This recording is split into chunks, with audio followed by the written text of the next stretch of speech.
இன்றைக்கு நாம் தியானிக்க இருக்கிற வசனம் நீதிமொழிகள் 8ஆம் அதிகாரம் 35வது வசனம். என்னை கண்டடைகிறவன் ஜீவனை கண்டடைகிறான், கர்த்தரிடத்திலே தயவும் பெறுவான். இன்றைக்கு கர்த்தர் நம்மோடு இடைபடுகிற காரியம், நாம் கர்த்தரை அறிந்திருந்தால், தேவனையும் அவரை அனுப்பின குமாரனையும் நாம் அறிந்திருந்தால் நமக்கு நித்திய ஜீவன் உண்டு. நாம் ஜீவனை கண்டடைவோம், கர்த்தரிடத்திலே நாம் தயையும் பெறுவோம். அப்போ நம்ம ஜீவனை அடையணும்னா குமாரனாகிய கிறிஸ்துவை விசுவாசிக்கணும். அவரை அல்லாமல் நம்ம நித்திய ஜீவனை அடைய முடியாது. அவரை அனுப்பின பிதாவையும் நம்ம விசுவாசிக்கணும். அப்போ நம்ம கர்த்தரிடத்தில் தயவை பெற்றுக்கொள்ளுவோம். யோவான் 3ஆம் அதிகாரம் 36ஆம் வசனத்தில் பார்க்குறோம், குமாரனிடத்தில் விசுவாசமாக இருக்கிறவன் நித்திய ஜீவனை உடையவனாக இருக்கிறான், குமாரனை விசுவாசியாதவனோ ஜீவனை காண்பதில்லை. அப்போ இயேசு கிறிஸ்துவை, பிதா அனுப்பிய இயேசு கிறிஸ்துவை நாம் விசுவாசிக்கும் போது தான் நம்ம நித்திய ஜீவனில் இருக்க முடியும். இல்லைன்னா நம்ம தேவனுடைய கோபம் அவன் மேல் நிலை நிற்கணும்னு இருக்குது. ஏன்னா தன்னுடைய ஒரே பேரான குமாரனை விசுவாசிக்கிறவன் எவனோ அவன் கெட்டு போகாமல் நித்திய ஜீவன் அடையும்படிக்கு அவரை தந்தொருளி இவ்வளவாய் உலகத்தை தேவன் அன்பு கூர்ந்தார்னு யோவான் 3:16 வேதத்திலேயே பிரதானமான வசனம் இதுதான். அப்போ தன்னுடைய ஒரே பேரான குமாரனை நமக்காக இந்த பூமியிலே கொடுத்து நம்முடைய பாவம் அக்கிரமம் மீறுதலுக்காக அவர் சிலுவையிலே ஒப்பு கொடுக்கப்பட்டார். தம்மை தாமாகவே முன்வந்து தன் ஜீவனை கொடுத்தார். ஏன்னா நாம் நித்திய ஜீவனில் இருக்கணும், நாம் பாதாளத்தில் போய் அழியக்கூடாது என்பதற்காக தான்.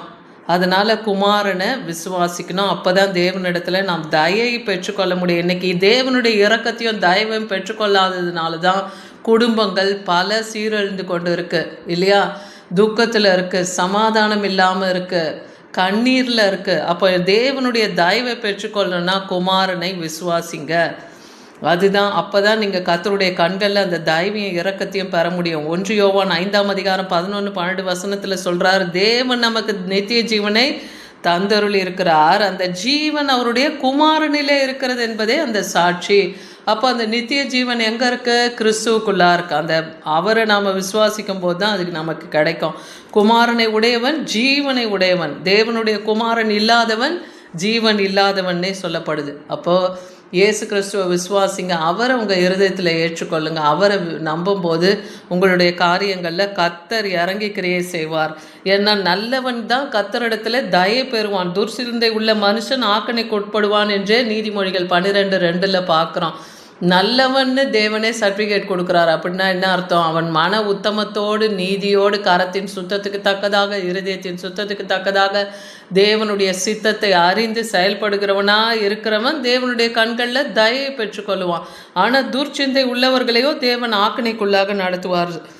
யோவான் 17ஆம் அதிகாரம் 3ஆம் வசனம் சொல்லுது, ஒன்றான மெய் தேவனாகிய உம்மையும் நீர் அனுப்பின இயேசு கிறிஸ்துவையும் அறிவதே நித்திய ஜீவன்.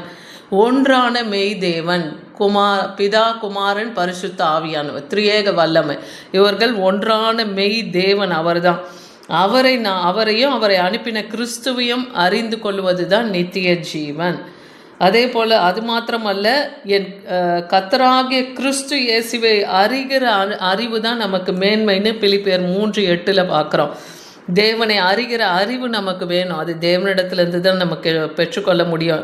அப்படி அவரை அறிகிற அறிவிலே நாம் வளர்ந்து அவரை நாம் விசுவாசிக்கும் போது மற்ற காரியங்கள் எல்லாவற்றையும் நாம் நஷ்டம் என்று எண்ணிக்கொண்டு இருக்கிறேன்னு பவுல் சொல்கிறார். எல்லாத்தையும் நான் நஷ்டமாக நினைக்கிறேன், ஏன்னா கிறிஸ்து எனக்குள்ளே இருக்கார், அவர் எனக்கு ஜீவனாக இருக்கார், அதனால் மற்றவைகளே நான் நஷ்டமாக என்றேன். இன்றைக்கி நாமும் அவர் நமக்கு ஜீவனாக இருப்பார். ஆனால் நாம் மற்ற காரியங்களை நஷ்டமும் குப்பையும் தூசியுமா நம்ம எண்ணணுமானால் கர்த்தர் நம்மை உயர்த்துவார், கர்த்தர் நம்மை பாதுகாப்பார், கர்த்தர் நம்மை எல்லா தீங்குக்கும் விலக்கி பாதுகாப்பார். கொலேசியர் 3:3 பார்க்குறோம், ஏனென்றால் நீங்கள் மரித்தீர்கள், உங்கள் ஜீவன் கிறிஸ்துவுடனே தேவனுக்குள் இருக்கிறதுன்னு வசனம் சொல்லுது. அப்போ நம்ம பாவத்துக்கு செத்து நீதிக்கு பிழைக்கும் போது கிறிஸ்துவுடைய ஜீவன் நமக்கு இருக்குது. அது எங்கே ஒளிந்திருக்கு? தேவனுக்குள்ளாக அந்த ஜீவன் இருக்குது. அதை நம்ம விசுவாசிக்கணும். அதே போல் ஞானத்தை கண்டடைக்கிறவன் புத்தியை சம்பாதிக்கிற மனுஷனும் பாக்கியவான்னு சொல்கிறாரு. வேதத்தை ஆராய்ந்து நாம் வாசிக்கும் போது தான் தேவ ஞானம் இன்னதென்று நாம் அறிந்து கொள்ள முடியும். அந்த ஞானம்தான் நமக்கு ஆதாரம். முத்துக்களை பார்க்கிலும் அந்த ஞானம் வெளியேற பெற்றது, அது இச்சிக்கப்பட மற்ற காரியங்களுக்கு அது நிகராகாதுன்னே சொல்கிறார். அதன் வலது கையில் தீர்க்காயுசம் இடது கையில் செல்வமும் கனத்தையும் தேவன் ஞானத்தில் வச்சிருக்கிறாரு. அதன் வழிகள் இனிதான வழிகள், அதன் பாதையெல்லாம் சமாதானம். தேவனுடைய வழி எப்படி இருக்கும்? சமாதானம், இனிமையான வழி. அது அந்த வழியை தான் நாம் நாடணும். அது தன்னை அடைந்தவர்களுக்கு ஜீவ விருட்சம், அதை பற்றி கொள்ளுகிற எவனும் பாக்கியவான் என்று நீதிமொழிகள் 3ஆம் அதிகாரம் 13-18 வசனம் வரைக்கும் பார்க்குறோம். அப்போ ஞானத்தை கண்டடைங்க. தேவ ஞானம் எப்போ வரும்? கர்த்தருக்கு பயப்படுதலே தேவ ஞானம். அப்போ பாவத்தை விட்டு, அக்கிரமத்தை விட்டு, தீமை செய்கிறதை விட்டு நீங்கள் ஓய்ந்து போகும்போது தான் அந்த ஞானம் உங்களுக்குள்ளே விளங்கும். எந்த ஒரு தீமையான காரியம் செய்யறதுக்கு முன்னாடி கர்த்தருக்கு பயப்படுகிற பயம் இருந்ததுன்னா அது நம்ம செய்ய மாட்டோம். அப்போ தேவ ஞானம் நமக்குள்ளே விளங்கும். அதுதான் நமக்கு தீர்க்க ஆயுசை கொடுக்குது, கனத்தை கொடுக்குது, செல்வத்தை கொடுக்குது. அதே போல் நம்மளுக்கு ஜீவ விருட்சம் போல் அது இருக்கும். அதை பற்றி கொள்ளுகிறவர்கள் பாக்கியவான்கள்னே சொல்கிறார். யோவான் 14:6 பார்க்குறோம். இயேசு கிறிஸ்து சொல்கிறார், நானே வழியும் சத்தியமும் ஜீவனுமாக இருக்கேன். அப்போ அந்த நித்திய ஜீவனை அடையணுன்னா இயேசு கிறிஸ்துவை விசுவாசிக்கும் போது அவருக்குள்ளாக தான் அந்த பாதையில் நம்ம போக முடியும் இல்லையா? நானே வழி, நானே சத்தியம். அவர் வாயிலிருந்து புறப்படுகிற அந்த வார்த்தையை விசுவாசித்து அதன்படி நாம் நடக்க ஆரம்பித்தோம்னா நித்திய ஜீவனில் காணப்படுவோம். அப்படி நாம் விசுவாசிக்கலைன்னா நம்ம பிதாவினிடத்தில் போக முடியாது. எபேசியர் 1:6 சொல்லுது, தம்முடைய தயவுள்ள சித்தத்தின்படி நம்ம இயேசு கிறிஸ்து மூலமாக தமக்கு சுவிகார புத்திரர் ஆகும்படி முன் குறித்திருக்கிறார். நாம் எல்லாம் இன்னைக்கு பிதாவாகிய தேவனுக்கு புத்திர சுவிகாரத்தின் ஆவியை பெற்றிருக்கிறோம். எப்படி? அப்பா பிதாவேன்னு நாம் அவரை அழைக்கிறதுனால புத்திர சுவிகாரத்தின் ஆவியை பெற்று ஆண்டவராகிய இயேசு கிறிஸ்துவுக்கு உடன் பங்காளிகளாக இருக்கிறோம், சகோதர சகோதரிகளாக இருக்கிறோம் இல்லையா? அவருக்கு பிள்ளைகளாக இருக்கிறோம். அவர் நமக்கு உற்ற துணையாகவும் பலனாகவும் இருப்பார். அதை நீங்கள் விசுவாசிங்க. ஏன்னா நம்ம புத்திர சுவிகாரம் அடையிறது எல்லாமே தேவன் முன் குறித்து வைத்திருக்கிறார். நம்ம உலகம் தோன்றுவதற்கு முன்பாகவே தாயின் கருவிலே நம்மை தெரிந்து கொண்டு நம்மளை பெயர் சொல்லி அழைத்து அறிந்திருக்கிறதுனால நம்முடைய காரியங்கள் எல்லாம் அவருக்கு தெரியும். அதனால் எந்த நேரத்தில் என்ன செய்யணும், எப்படி நம்மளை நடத்தணும் என்பதை தேவன் அறிந்திருக்கார்.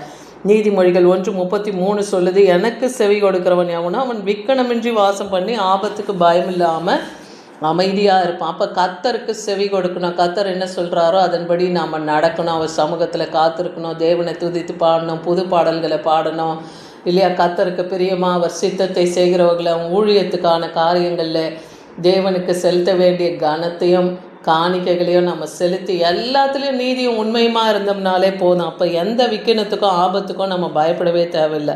அப்போ நம்ம மனதும் அமைதியாக இருக்கும் இல்லையா? நீதிமொழிகள் 4ஆம் அதிகாரம் 20-22 வசனத்தை பாருங்கள்.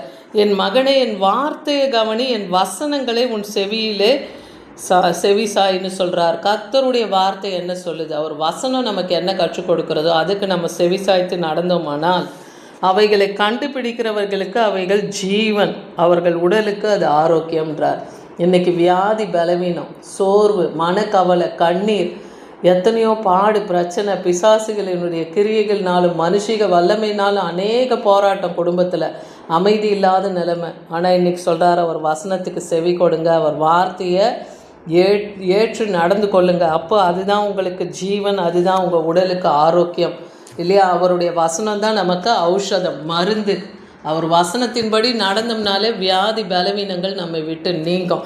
அப்போ இன்றைக்கி கர்த்தரை நாம், ஆண்டவராகிய இயேசு கிறிஸ்துவை நாம் கண்டடைந்தால் அவர்தான் மெய்யான தேவன். ஜீவனுக்கு, அதாவது நித்திய ஜீவனை அடைய பரலோகத்துக்கு போகிற ஒரே வழி, வாசல் எல்லாமே அவர் தான். அவரை நம்ம கண்டடைந்தோம்னா அவரிடத்திலே நாம் தயவையும் இரக்கத்தையும் பெற்றுக்கொள்வோம். ஆமீன்.